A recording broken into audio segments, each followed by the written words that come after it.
Hello, people. This week I read, well, I'm going to be honest, I didn't read it all this week because it is a big boy. But I did finish it this week. I'm not a fast reader, but, one book a week for the channel kind of works, so work with me. Work with me. This is The Arms of Krupp by one William Manchester, who is fantastic at his job. He's written, of course, he wrote, what is this? Where's this book? This one, which is on a biography of William MacArthur. I wanted to remember without turning around. He also wrote a big fat unit on Winston Churchill, but it has to be fat because it's Winston Churchill, and homeboy did lots of stuff. But he is absolutely fantastic at his job. So if you ever want, what's the standard I should look for in a historical book, this is the standard. Now, I didn't know anything about this book. Obviously, you show me this kind of text, I'm going to be a little bit excited. That looks cool. But I was in a secondhand bookstore, which is why it has, of course, this writing on it, right? I didn't write that on there. This belonged to a library or something or another. In any case, I didn't know anything about it. I didn't recognize the author at the time. But what I saw was this timeline. You seeing that? I hope that's coming up. It starts in 1587, goes to 1968. And I'm like, oh man. And it looked detailed, so I grabbed it. Well, what it is what they call the Armourer of the Reich. The Reich being, the Kingdom of Germany. And that's what he was. That's what this is. This is a book essentially about a company. The history of a single company. That company just so happens to make all the guns for Germany, through 3 wars, I believe. Roughly, maybe 4. Two world wars for certain. And that alone makes it a worthy read.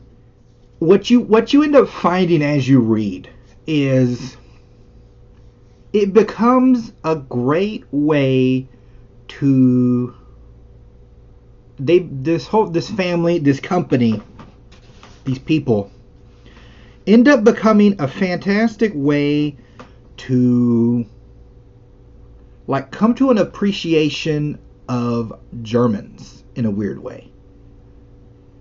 If you start with your, let's say you're into history now and you want to learn something about the old WW2 and WW1, you get a lot of the sizzle. I'm not mad at this. I watched all the sizzle too. You want Battle of the Bulge.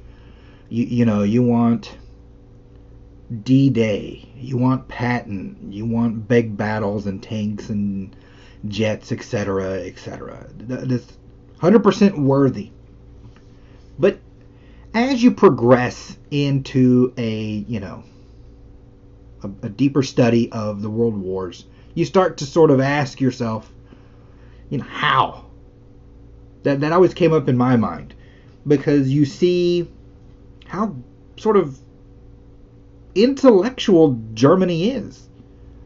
They aren't a backwater. They're not a people that would have got tricked. So how did those people with culture and classics and art and intellect, how did they go from that to, Hitler and Jew killing? And I feel like this book, almost more than a bunch of others that I've read, shows me it in a way that's just an after effect of telling this story. Because what we have is essentially a family who starts a metal shop. It's one guy who comes out of, the depths of history. We don't know much about him. And early on in your 1500s, you get a sense for how things are bequeathed to Germans. You get that they become very planned out. They become very methodical. It's not equally partitioned to everyone. It's one in charge, and then he runs the family. This kind of an energy, and you do wonder, because there are Jews in the German history, and Jewish people seem to do that a lot too. I wonder if they get some of this idea from Jewish people, which would just be, kind of ironic. They're pushy. The Krupps as a family, they seem to be pushy. They have ideas, and then sometimes they're just off on the idea. But also, they have a weird haphazardness to them that somehow ends up just working out in their favor. So, here's your Napoleon conquering the continent. And here's a guy who is making gun barrels at the time. But he doesn't, he misses a moment to get in on making cannons. He's like, well, Napoleon won't do that much, so I don't really need to bother, working on cannonballs, because it's not going to be that big a deal. And obviously, he was dead wrong. But in being dead wrong, he didn't end up ever, over helping Napoleon.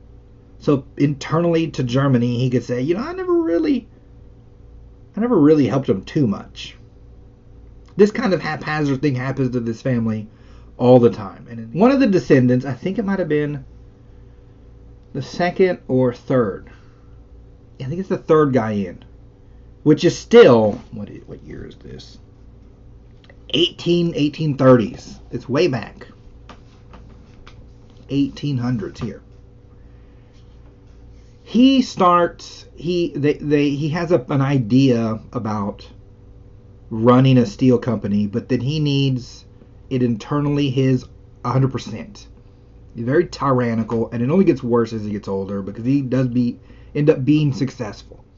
He's highly intelligent, so he invents sort of new methods of messing with steel to get a purer steel. And at the time, we have a lot of armies using brass, literally brass cannons. And of course, a steel cannon can be lighter. It's a stronger metal, so the cannon will go further with more destructive force. It's just better in every way. And on the one hand, he sees that this is a future, but he doesn't see a future, I guess, for the greatness of steel. He loves Germany, but he also knows it can make him rich, because that's what happened a lot in the 1800s. And so then you see around him starting to get built up by voluntariness, right? Not by force, but through the people's assent, essentially. A sort of a mini kingdom. What is it? They're called the Fatherland. And in Germany, at this time, and I bet a bunch of this still holds true, because it's a lot of time in your history, and it doesn't go away that fast.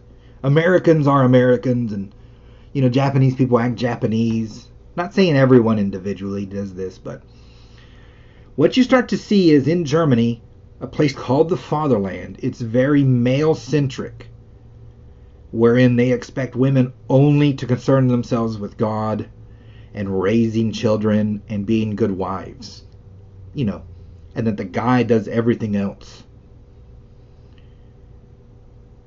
And so in this, it then lends itself to the Kaiser, who is the king of Germany, wherein the people like that the Kaiser runs the country.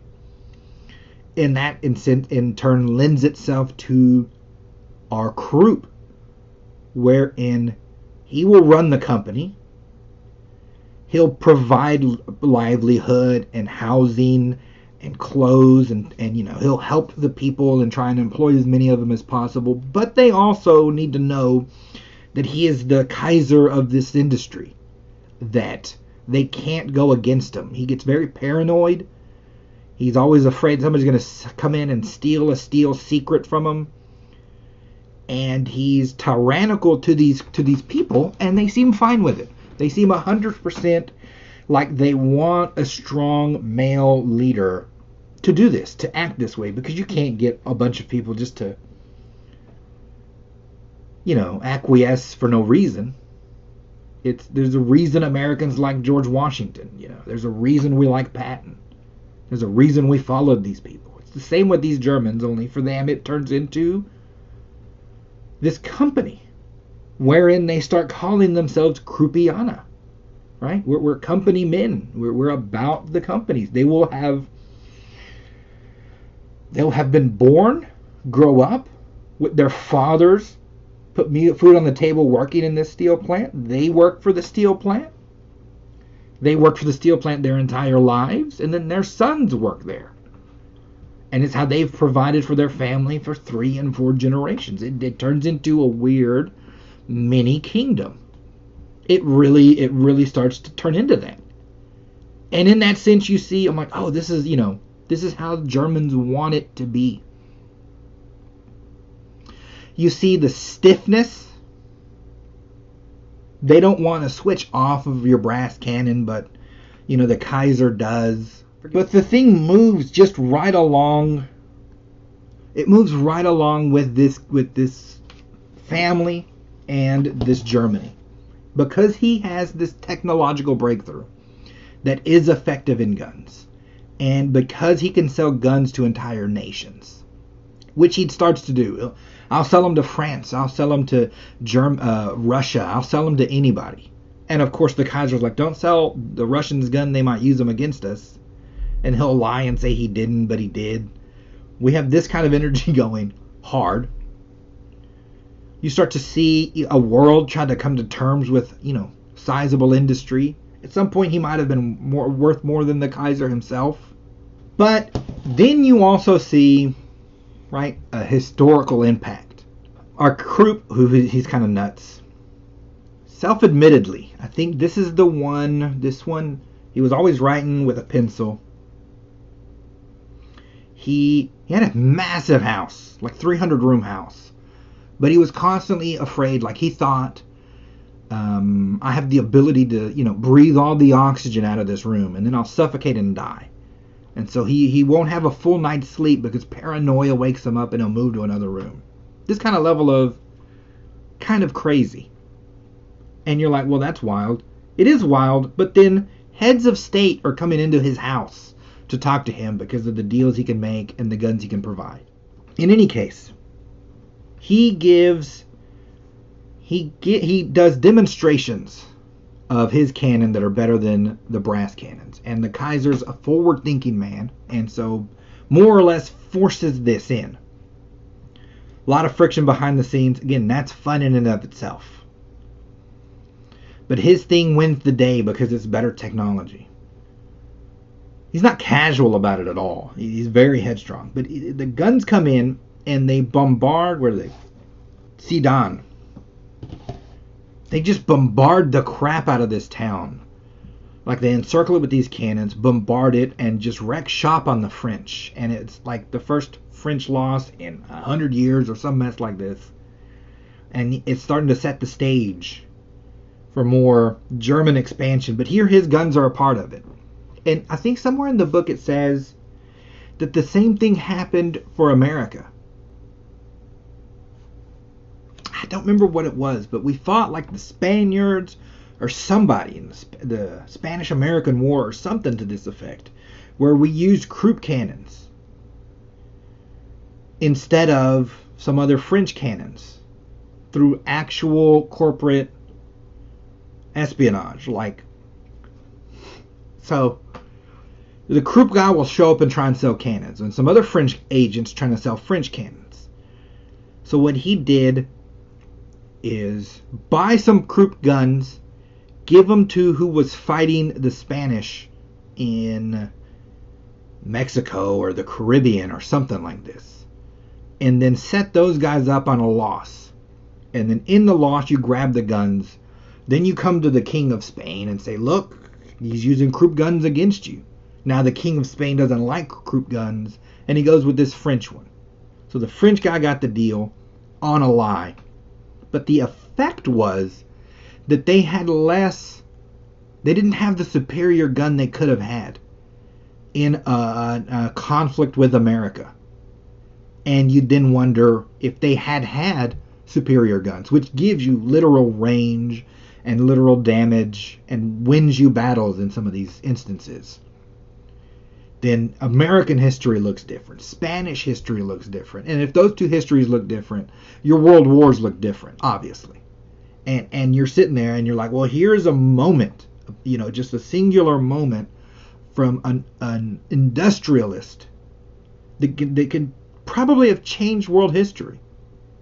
And you catch it on the wave of going with these people. It's extremely, extremely fun to read. It helps if you know other histories too. But it's not necessary. Like I said, I'm just looking at this as my notes. Because he does such a good job at keeping in your mind who's who. I know that the Alfred Krupp was the one who used the pencils and built a huge house too close to the steelwork, so it was constantly full of ash. Right? I remember these things because of the way he writes and he places them in your head.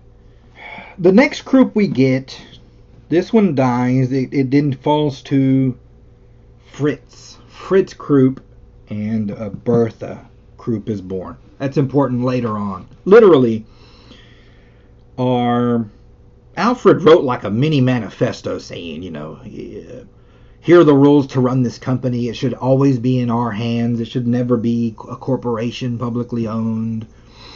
And laid out weird tyrannical rules for how Kruppiana should be and etc. And they should be happy they have a job. This kind of energy. Well, they hold this document for like 200 years and refer back to it all the time to get a guide stone on how they should run this company from this crazy person.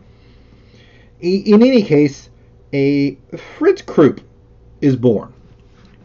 Again, another weird moment in Germany. I say Germany because this is what happened. It's the fatherland, it's masculine, it's honor-based. And in this time, in the 1900s, they had a weird, I say weird not because I think homosexuality is weird. Again, when you read history, try not to bring too much of our modern sentiments to it. You try and take them as they are and understand them a little bit better. But what happened is they had an undercurrent of homosexuality. And it was weirdly like a status symbol. So if you were high enough that you're like a general, like a big time general, would just, be in a homosexual relationship with some lieutenant, with some male actor, with something to this effect. And you got the sense that it was a status thing, more than sexual, more than I'm not attracted to women. Some of it may come from the religiousness of it too, wherein the Virgin Mary is sacred and they have weird conniptions about sex in general. But we end up with this sort of temperature in the room that says, I'm big time. And part of being big time is to have an affair. And normal men have affairs with women. And so a step above that, to be higher than them, would be to have a gay relationship. And so you'd be in a room and some of the people would know and the Kaiser wouldn't know. And if he knew, you're done. So you have to hide it. This kind of vibe is happening around it, which is odd. Enter our Fritz Krupp, and this always happens, right? Somebody pushes the envelope a little more than they should. He pushed this sort of idea to an extreme and would have, in trips to Brazil and trips to Italy and etc., young men for his, proclivities. And in one of these cases, it was caught, but not by a German press who would, look the other way because you're the big industrialist and the armorer and you've hung out with the Kaiser and we can't embarrass the Kaiser situation. And in this, he's caught by Italians who aren't going to give it up, who do press the issue. And it turns into a semi-scandal. So much so, and again, to tell you the levels, rather than just admit he is in a gay relationship, he kills himself. Here's a man with power, with money, who can do what he wants. There's no law against it. He kills himself rather than the shame of this being exposed. So ends Fritz Krupp. This also then tells you another thing about these Germans. We now have a teenage or a young Bertha Krupp. Mind you, she was born, when was she born? 1866. She died in 1957. I mean, she lived through some stuff. But, so they have Bertha Krupp. We have now a dead Fritz Krupp, who was supposed to be leading the concern. That's what they call it. The entire company is called the concern. And Germany needs it. Now, for whatever reason, I see in a lot of instances, with MacArthur as well, when I'm reading a book on the war in the Pacific. MacArthur's threat he uses a lot is, if we can't run it my way, I'll just quit. And then everyone spazzes out like, we can't have this man quit. When you get to these high-end jobs, just you not doing it terrifies everyone. I'm not exactly sure why. I'd say, effing quit, then I'll do it myself. But these cats in charge never want to do that. It's like a pin they don't want to pull. And I say that because here we have a company that makes steel and guns and situations like this. And they're like, who's going to run it? And I'm like, why don't you just run it? Why don't you partition it apart? They're like, nah, I can't. I can't run it. A Krupp needs to run it. It's almost superstitious to that level. It feels like, again, a feel. And they never say it, it just feels it. But the problem is the only living Krupp who can run it, because it has to be hereditary, is a Bertha. Problem is, she's a woman. And women, the fatherland can't have the armorer of the Kaiser be run by a woman. Can't do that. But they can't also then go against this, you can't be a corporation thing. So what they do, the Kaiser has a hand in it as well, is they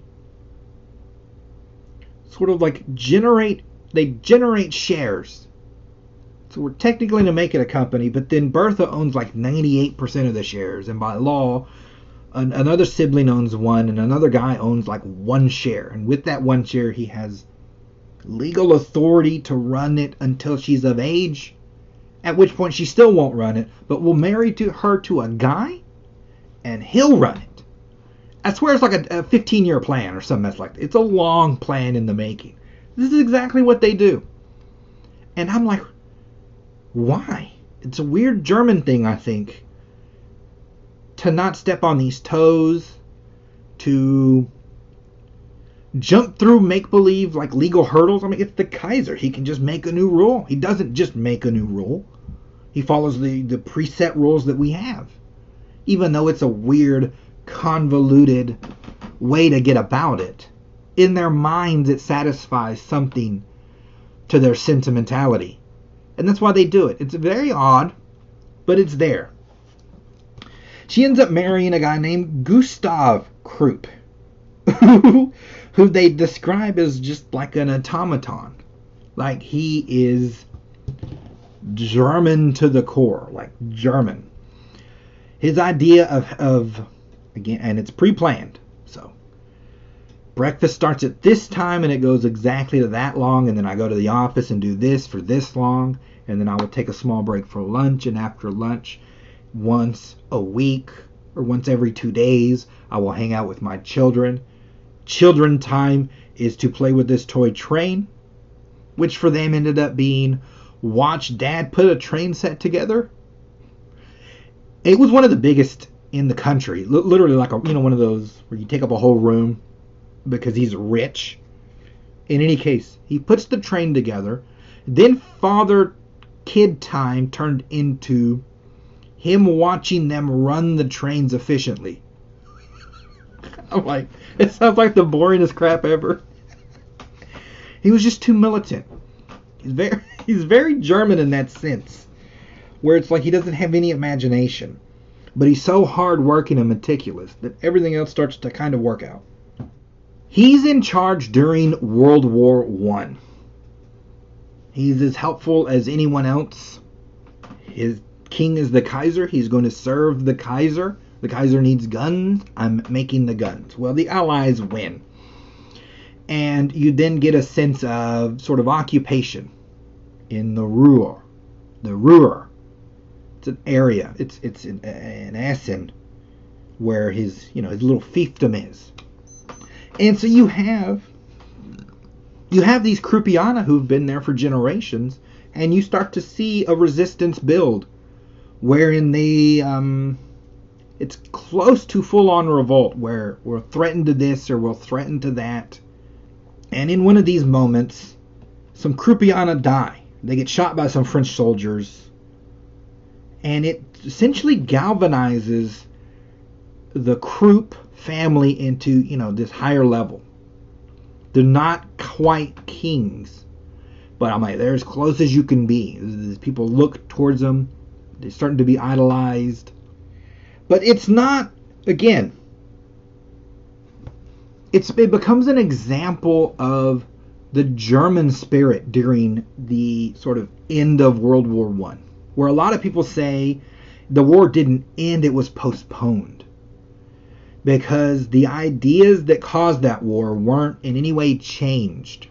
That these people still see themselves a way, that they see that their way should be more people's way, even though those people don't want it.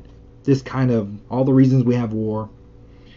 And you see it not quashed in this area of Essen. But a thing like that can't be accepted unless the people accept it. So, if your governor is just killing cats, he's not going to be governor for long. The people won't accept that. He's a tyrant. He's weird. He's a psychopath. Get him out. Get some charges on him. But if your culture accepts it, you see some African countries and they're very they're anti-gay. So when somebody asks, what is the one clip where the guy's like, are there gay people in Uganda? And the guy's like, where are they? Point them out. And he starts laughing and everyone starts laughing. But you get a sense like if you pointed him out, he'd kill him. Because it's Uganda and they don't play that. He is symbolic of the people. He is not apart from them. He is in a lot of ways what those people want. Because a handful of people, even if it's 500 in your Senate and your House, etc., can't overwhelm the millions who live in your country. They have to allow government to exist. And so in some sense, they become a mirror of what you are. So in that sense, does Krupp become that? The Krupp that rebel against this occupation is German. He starts to be a symbol for what they want to be. And in this energy, we start your illegal rearmaments. And it's not just build it secretly on the side, which of course they do. It's finding weird legal loopholes. You're looking at the Treaty of Versailles and saying, make an attempt to pay the debt. Well, we made an attempt and we can't pay it, so we're out. We're good. We tried. You messed up. There's a legalese to the Germans, and they're not always sort of good at it, but they're so, they're so meticulous that it's hard to get around them sometimes. An Italian talks sweet, right? He's good at politicking, not good at war. Your German's less good at politicking, because politicking is rules that can then randomly change, and you have to go with the flow. Germans don't go with the flow sometimes. They head right onto it, and then it all falls apart. then they pick themselves up and go again. And you get that sense here. And rearmament leads to one thing, and that's Hitler. Now, Hitler, it's just such a great look in on Hitler as well. Because he like the Krupp, on a national scale, starts to represent what these people wanted from themselves, which is,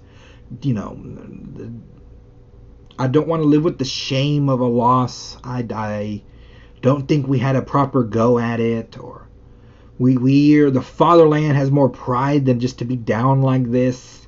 We shouldn't have to be under the thumb of some French. All the things, he embodies all the things, and then moves up to this position.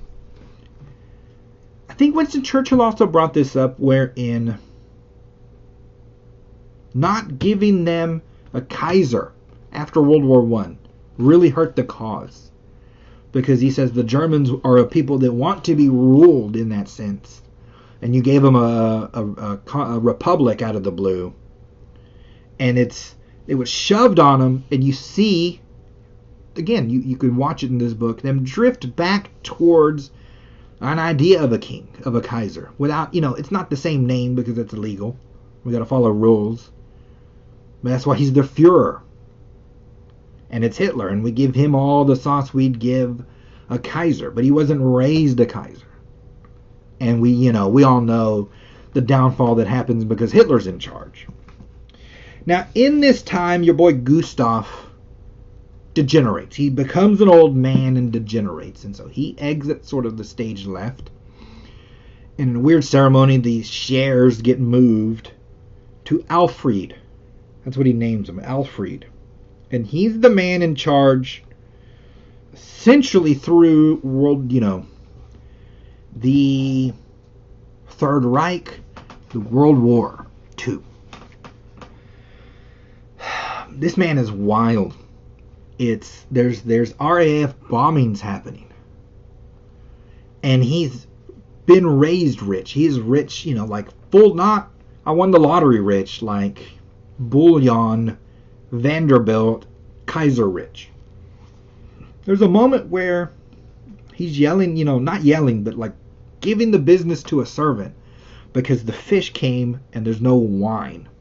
And the servant's like, we're being bombed. And he's like, what does that have to do with the wine, though? So he comes at you at this eye level like, I'm better than you. And he never relents off of that. And it's some of the wildest part in this story. We also have, and maybe it's a trigger warning, maybe it isn't, one of the best descriptions of the Holocaust that you can find. Because Holocaust being a lot of dead Jews. The genocide of Jews that happened in Germany in World War II. And this isn't, it's as disturbing as it should be. It's as heart-wrenching as it should be. And it's actual history, and then there is no going around this. I think there's a picture. Not of the horror show. I won't show pictures of the horror show. These two people. Right? You see these lovely people? This lady?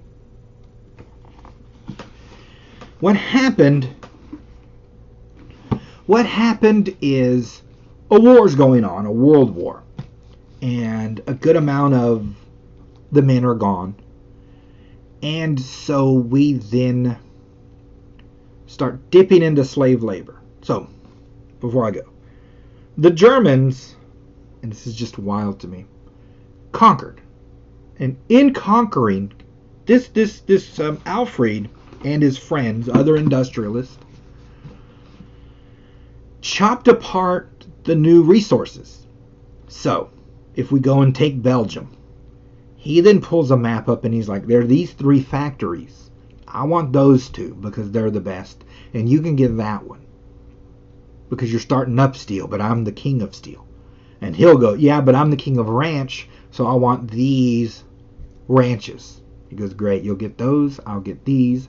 We'll tell Hitler, he'll parse them out.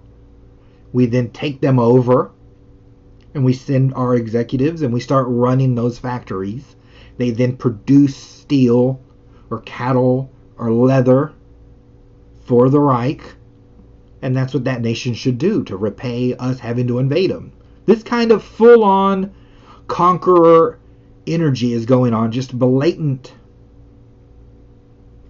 And so to that end, I have all these factories and I need people to work them, and they just start scooping people up. I have all these people. Make them go to the factory. And the horror show is how he treated them. So the Reich's own rules are clothe them, feed them, keep them secure, because that only makes sense. Because they're slaves, and a hungry slave can't produce as much, and that hurts the Reich. And for essentially no real reason, he doesn't do this. He treats them just horribly, just movie level horribly, and it's difficult to read, because what our author does isn't try and give you the scope of millions of people dying. And what he instead does is grab a few individuals and describe to you in from their own words and from his experience in his being a historian, their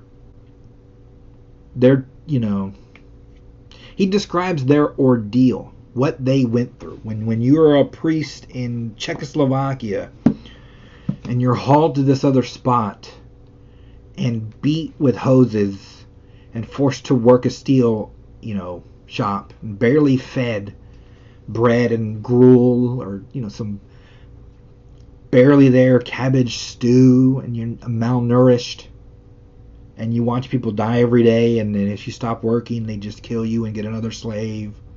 It's a horror show. When we have young women, 14 and 15, having to move large steel equipment that grown men have a problem moving, that sleep in the cold, and she's describing people when bombardment happens, just hoping, well, maybe the bomb will get me and it'll end this mess. I mean, it's very hard to read, but it is history and it happened, and I think for that end it is worthy to read. It is also not. It's not gruesome in an outright sense, so it's more okay for a younger audience. He leans more on the emotional rather than any gruesome, which gruesome existed, I'm sure. And you're like, well, why bring that up? Well, you bring it up because the war ends at some point. Yes? Let me see if I know this picture's here. I mean, the dude's sitting there. There's Hitler, Mussolini, Goebbels. He's meeting these people. He hangs out with them. The war ends, yes. Our Alfred. This picture, what is this? Where is this? Not this one. This one. God, I hope that comes in clear. He's, I believe, in the suit in the back. Our Alfred, the war's over. He's just sitting in this mansion. Like, war's over, ain't got nothing to do with me. And it was their level of production through the war was just insane. You also see a certain weirdness in that. This is a side note, but our author makes a point to say that emotion plays a part in anything, and for generals who should be dispassionate, British, and he's British, he says British sort of missed literally the mark on some of these situations. So they were more vindictive to the people of Germany and bombed the people of Germany. And somehow in the bombing of the people and their vengeance missed the Krupp factories. And if the factories had been destroyed, then no more bullets, no more guns, no more tanks. Instead, the war might have been extended because of, this ability to use slaves and to keep producing at such a high level. That what ended up stopping them isn't the ability to make a tank or a gun. It'd be that the roads were so cluttered with debris he couldn't deliver them to the front. This had a massive effect on the war. Just as a side note. The armies are human too, and generals are human too. But here he is. He's picked up because he's just hanging out in this castle. And they're like, who are you? I'm Krupp. I'm in charge of all these, weapons factories. Who the F are you? What do you want? Well, I'm here to, we're here to arrest you. Give me 5 minutes. I'll get changed. I mean, he has that kind of energy. It's wild. He rolls into the Nuremberg trials. But his dad also does. Now, his dad is, of course, been out of it for 5 or 6 years. Everyone who sees him knows this man's has dementia anyway. Now it's hard then to get that across to the powers that be. So we have this weird situation where, the court's like, well, we can't try a man out of his mind. Whatever he did, his mind is gone. It's not proper. So then we lean onto the son. The son, Alfred, then uses that to say like, oh, you're just charging me because my last name's Krupp. You don't have any evidence I did these things. Why don't they have evidence? 1, they did a massive document burn. 2, if you were a slave in a steel works and the Allies freed you, what would you do? You'd go the crap home, and that's what they did.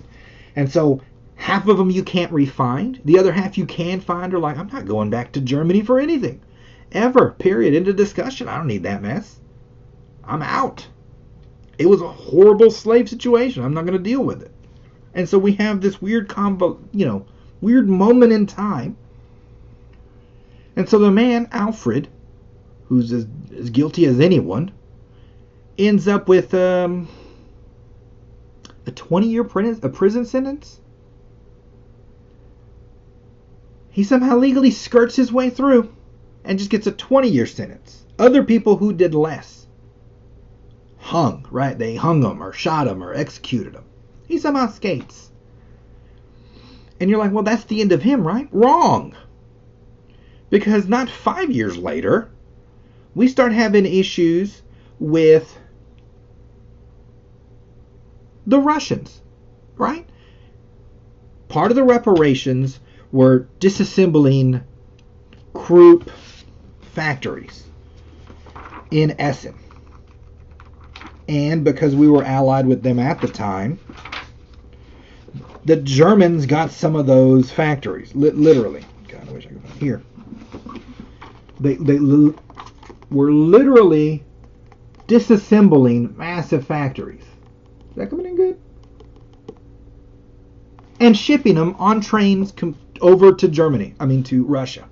Well, the Russians are run by Stalin. Stalin uses them to start cranking out tanks.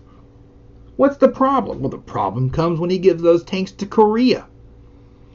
Enter the Korean War.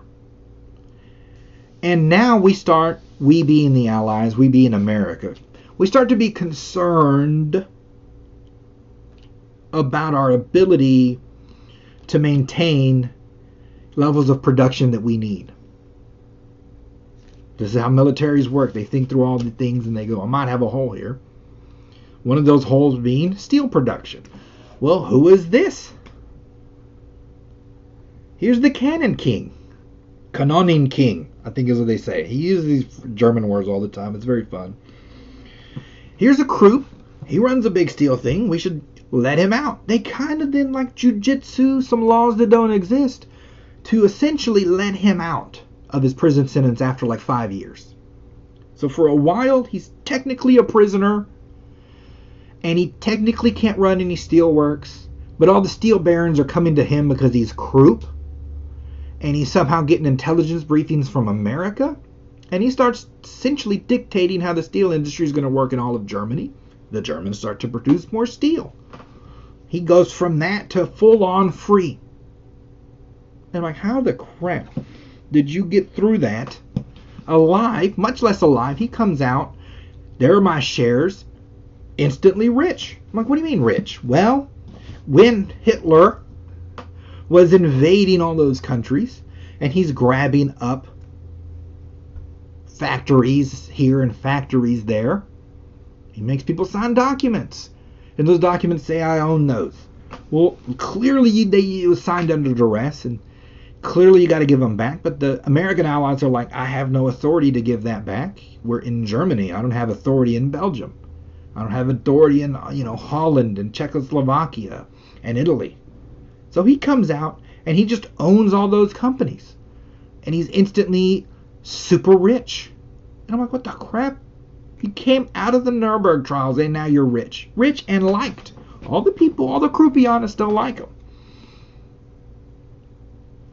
He goes from that to, essentially, he starts traveling the world, but not just because he's uptight. He's not just traveling, he's flying over parts of the Sahara, parts of wilderness here and there, and he then turns, because he's not allowed to make guns, which he doesn't want to anymore anyway. He doesn't see a future in guns. He turns their works into the selling of industry. So, he'll fly over at China. He'll talk to the people in charge. He sold multiple, I'll go to China or India or Africa, and I'll make you a town, essentially a mini Essen, laid out the same way as his German town, and it's a factory. And the whole function of it will work the way it does here. And I'll show you how to do that. And I'll show you how to get these people who don't know anything to start being able to mine, to make steel products of any kind that you want. And I'll provide the big stuff that pounds on it and this and that. And you'll pay me for the stuff and, $400 million in consulting fees. And you're like, what? And they're paying. And now, next thing I know, Mao has factories. The Soviet Union has factories. And I'm sitting here watching him industrialize the world by himself almost, pollinate it. And I say industrialize because you have to remember World War I or II. It might have been World War II still. In China at the start of World War II, we still got people, moving cannon around with horses. There's still a severely rural area of China that isn't industrialized. So if someone can show up there and plant a steel mine that can take raw dirt and turn out steel products, you just did 100-year jump. I gave a 100-year jump to Mao, who then was giving that steel to Stalin. I did a 100-year jump to Stalin. And we had how long of a Cold War? How long of the issues between Russia, China, and the world are still going? And I'm like, is it this dude's fault? I'm like, it kind of is. It's unbelievable. He goes from the Nuremberg trials. And they made a special law during the Third Reich, signed by the Führer, Hitler himself, that says this company will be taxed and treated different than every other one in Germany. And because of this umbrella, signed by the Führer, he becomes richer than Vanderbilt. One of these richest people on earth. He has this massive industry. And we're talking way after the war, way after you thought anything related to Hitler would just be, the third rail, untouchable. Not him. Cruising along, worth billions. It's unreal. It's unbelievable. And the book ends, essentially. The book ends with, in 1967, he's still alive. Our author interviewed him some. It's 1967. Meeting these people from Africa. Selling them stuff. Why is this not straight? Unbelievable. Here's our author as a young guy over there. It's really a fantastic book. Here's the Alfred Krupp. He turned this thing into a global I'll sell you industry situation. Might have industrialized the world. In any case, the way he functioned was, sort of overextended. What they say, no liquidity. And in the 67, it hit, And at the same time, they finally overdid this law that says, you don't have to pay this level of taxes. So everything hit at once, and you're like, oh my God, is the company going to end? No. The end he decides on is when the concern stops being singularly owned, which to me is wild. By 1967, the fact that you had one corporation that large run by just one person, owned by just one person, is just beyond wild to me. We don't have kings anymore, partially because it's impossible. It's impossible for one person to deal with the problems that come up with countries the size that we have and the complexity that we have. The same thing happened with corporations. They all sort of used to be these family-owned things. And you get to such a level with so much at stake, so much money, so many investments in banks or in housing or whatever you want to do, that it becomes impossible for one person to own it. And you have a lot of these going public. Rockefellers, Vanderbilts, etc. They all stop being individuals. They're still super rich, but they don't run the company. A board runs it, and their owners, etc. And it sort of takes on a life of its own. It starts to make its own. What is it? A board is just like an early Senate, and it'll just keep growing to we're in the space age, and we have problems with corporations running like many countries. We all know this is coming, right? We've read a sci-fi book.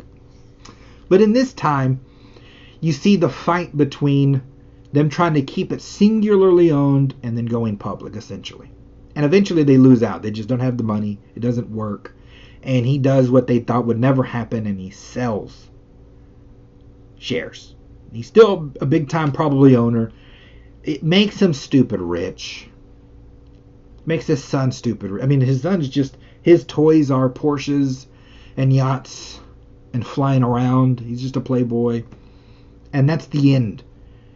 He dies, and the Kruppiana are like conflicted because there's not going to be another Krupp running this. What am I to do? And then the young ones are new Germans, and they've seen worlds of growth, and they're not so concerned with the Kaiser, and you see these things move aside. But that's how the book ends, is with him dead and the concern no longer singularly family owned.